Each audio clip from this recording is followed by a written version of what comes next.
Remember to subscribe to our YouTube channel at NDNTV Nigeria.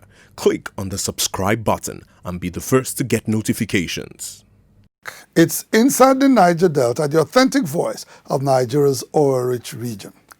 The heated exchange between the Interim Management Committee of the Niger Delta Development Commission (NDDC) and the National Assembly rumbles on as the feuding parties maintain hardline positions on allegations and counter-allegations of financial impropriety. At a recent press briefing in Port Harcourt, Acting Managing Director of the NDDC, Professor Keme Bradikumo Ponde, had opened a Pandora's box of legislative strangulation of the Commission, alleging that the federal lawmakers were working tirelessly to scuttle the ongoing forensic audit of the NDDC. But in a swift response, however, members of the National Assembly have refuted claims of working against the NDDC and the overall interests of the Niger Delta. Correspondent Chika Abudozie completes the story.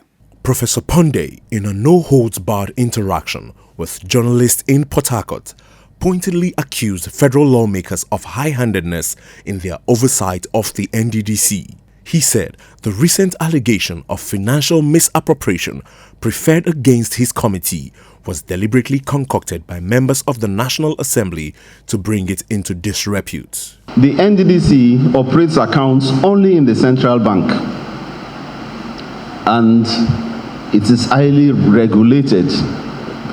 Anybody who wants to check the accounts of the NDDC is free to do so, to find out how 200 billion naira can disappear, how 40 billion can disappear, how 25 billion can disappear.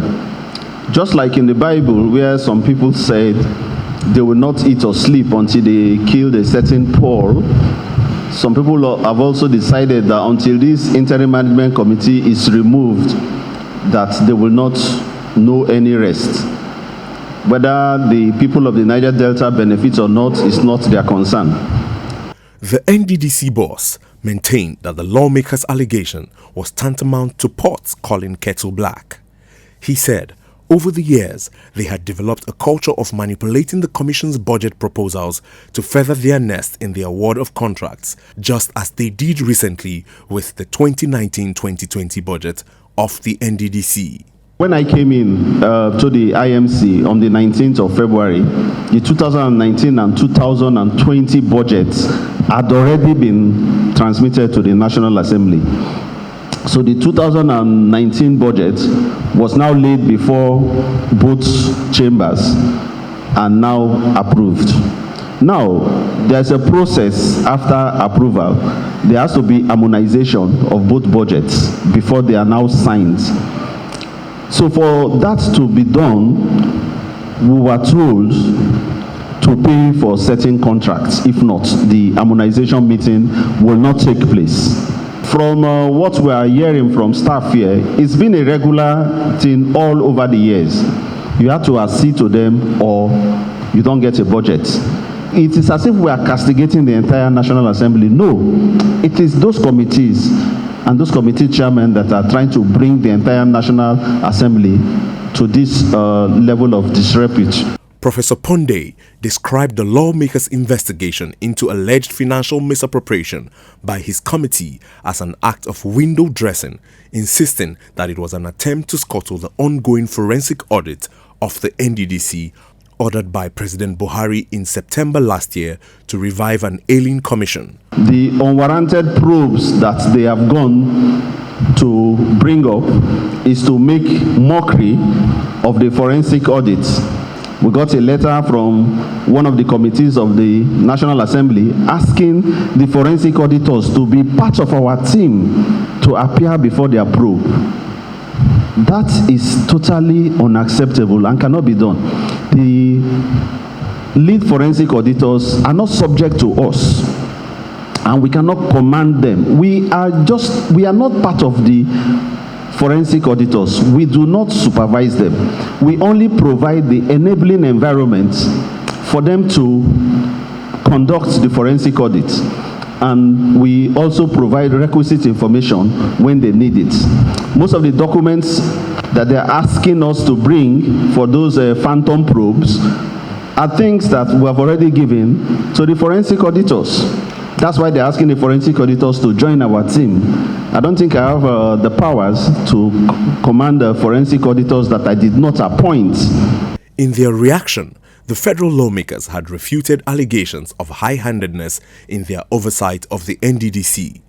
They also vowed to go ahead with investigations into alleged financial misappropriation by the Professor Ponde-led interim management of the NDDC. The 2019 budget was given to them on the 20th of April. They signed for it.